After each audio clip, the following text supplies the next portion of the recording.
Au lendemain de la Grande Guerre, on a écrit l'histoire dont on avait besoin, c'est mon opinion, dont on avait besoin pour survivre.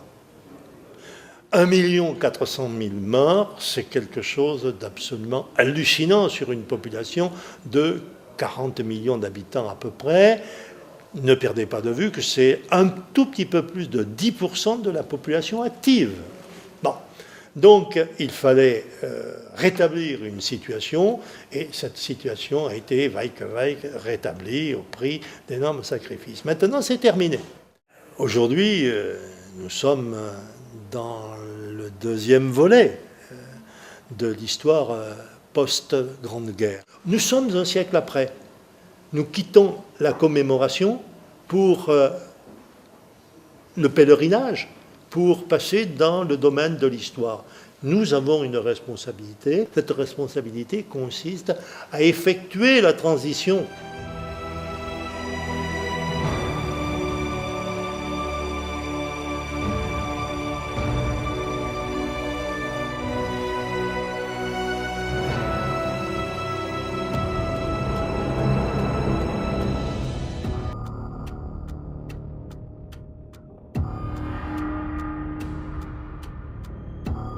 Donc des êtres libres, et là la quintessence de la liberté, c'est de pouvoir consommer sans compter. C'est de pouvoir s'offrir de beaux costumes, de belles voitures. Napoléon Ier, on dit qu'il adorait le champagne, il avait besoin de champagne après le combat, et encore plus évidemment s'il avait perdu.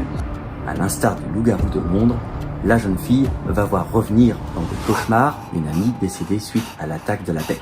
Tout comme l'autre film norvégien diffusé sur Netflix dont je vous parlais au début de cette vidéo, Viking Wolf s'ouvre sur un passé lointain,